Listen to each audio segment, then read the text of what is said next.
तो रिसेंटली आपने न्यूज़ में देख लिया होगा कि इंडियन गवर्नमेंट बिटकॉइन को बैन करने वाली है। तो हम इस वीडियो में देखेंगे कि इसका इम्पैक्ट कॉमन मैन पे कैसे होगा और हम साथ ही समझेंगे कि क्रिप्टो करेंसी और बिटकॉइन एग्जैक्टली होता क्या है। तो मैं स्टॉक मार्केट और क्रिप्टो करेंसी में सालों से इन्वेस्टमेंट और ट्रेडिंग कर रहा हूँ। So I enough knowledge to answer this question. आज मॉर्निंग में द टाइम्स ऑफ इंडिया ने आर्टिकल पब्लिश किया, government list bill in winter session to ban all private crypto currency. और सेम आर्टिकल एनडीटीवी ने publish किया था कि इसका मतलब कि आरबीआई राज्यसभा और लोकसभा में बिल पास करेगी क्रिप्टो करेंसी को बैन करने के लिए। तो इसको समझने से पहले हम समझते हैं कि एग्जैक्टली क्रिप्टो करेंसी होता क्या है। What is currency? Currency is just a medium of exchange.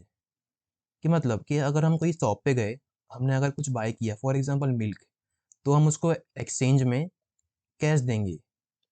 तो इसका मतलब हुआ कि हमने कुछ परचेस किया, उसके एक्सचेंज में हम उसे कैश दे रहे हैं। तो वो करेंसी तीन चार फॉर्म में होता है।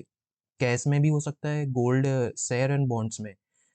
तो हम करेंसी को एक्सचेंज के तौर पे यूज़ करते हैं। सेम कंसेप्ट है क्रिप्टो करेंसी का। Crypto currency is also a medium of exchange just like currency as we do in cash. But difference सिर्फ यही है कि करेंसी और ये सब कैश होता है और क्रिप्टो करेंसी डिजिटल होता है। तो अब देखते हैं what is bitcoin. Bitcoin is just a type of crypto currency. It means, जैसे कि टाइप्स ऑफ करेंसीज होती हैं, रुपया, डॉलर, पाउंड, यूरोस, एंड वैसे ही टाइप्स ऑफ क्रिप्टो करेंसी हैं। जब सबसे फेमस है, सब सब जानते हैं, जैसे कि वो है बिटकॉइन, इथेरियम, बाद में बिटकॉइन कैश, सारी, लाइट कॉइन, और एक काफ़ी फेमस है डोज कॉइन करके, उसकी काफ़ी सारी मीमी बनती हैं। तो वैसे ही bitcoin is a decentralise digital currency without a central bank और अ सिंगल एडमिनिस्ट्रेटर। इसका मतलब कि बिटकॉइन में जब भी ट्रांजेक्शन्स होंगे तो उसमें कोई मिडल पर्सन नहीं होगा। जैसे कि जब भी हम कैश में या फिर डिजिटली ट्रांसफ़र करते हैं मनी, तो उसमें बीच में बैंक्स इन्वॉल्व होती हैं।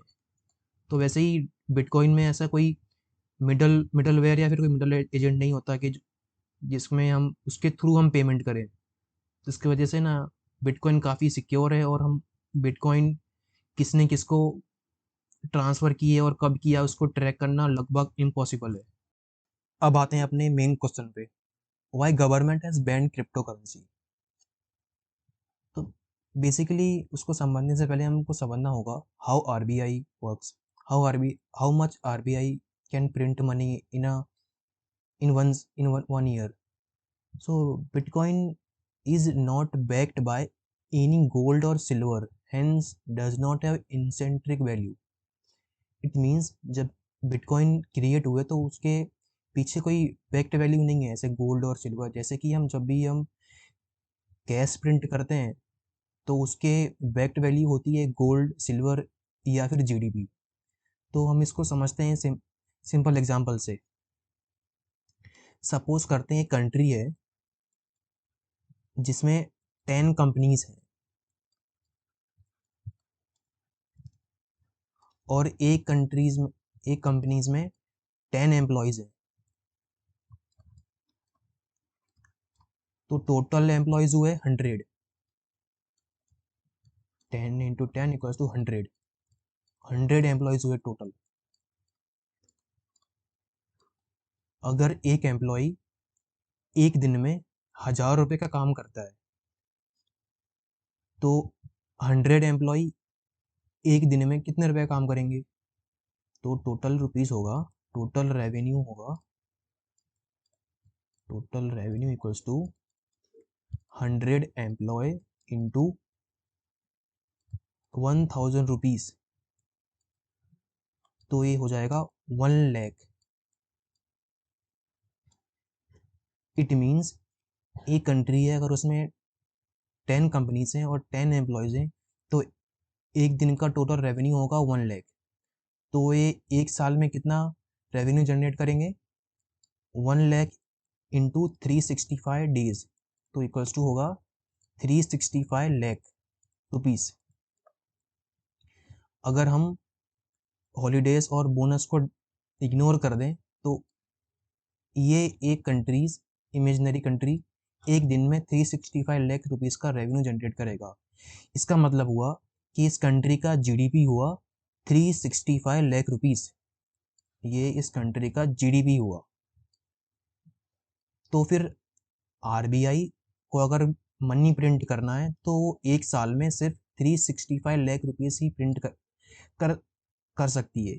हाँ, लेकिन अगर ज़्यादा करना हो तो वो ज़्यादा कर सकती है, बट फिर उससे क्या है, अगर ज़्यादा प्रिंट करेगी तो महंगाई बढ़ेगी।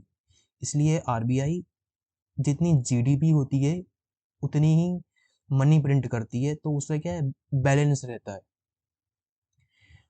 ये तो हमने बात की 2000 और अभी जो साल चल रहा है उसकी।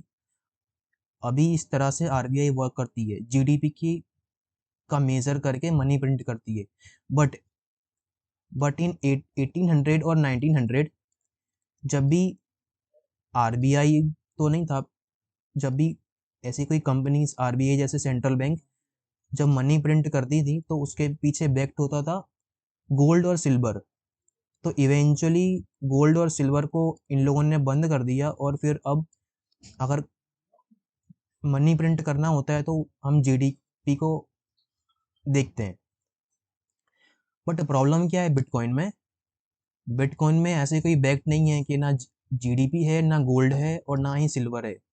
तो इसकी वैल्यू कहाँ से आती है, कितनी आती है, वो डिपेंड किसी पे करता नहीं है। इसलिए थोड़ा रिस्की है, और इसलिए गवर्नमेंट इसको बैन कर रही है। तो इसमें प्रॉब्लम क्या है? तो प्रॉब्लम ये है कि अभी तो जब 2009 में सिर्फ एक बिटकॉइन था, 2009 में सिर्फ एक बिटकॉइन था और उसकी प्राइस थी 75 पैसा। अब इवेंचुअली उसकी प्राइस लाखों रुपीस में हो गई है।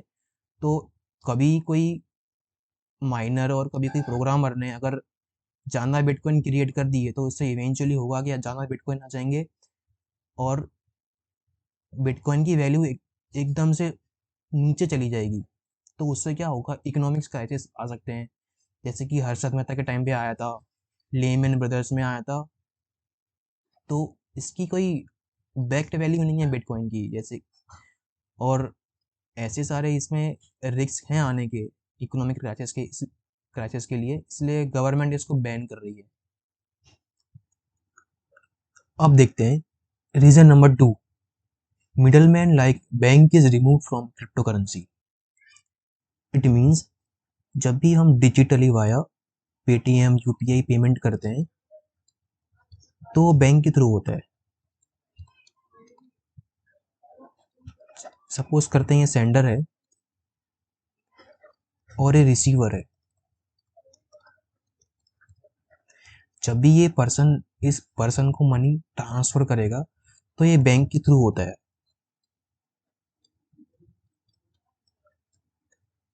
इट मीन्स बैंक को पता है इस पर्सन ने किस पर्सन को कितना मनी कब ट्रांसफर किया। ये सब ट्रैक बैंक को पता होता है, और ये सब इंफॉर्मेशन बैंक के सर्वर में सेव होती रहती है। But in crypto currency middle man like bank ऐसा कुछ है नहीं। सेंडर डायरेक्टली रिसीवर को मनी ट्रांसफर करता है, it means crypto currency transfer करता है, और उस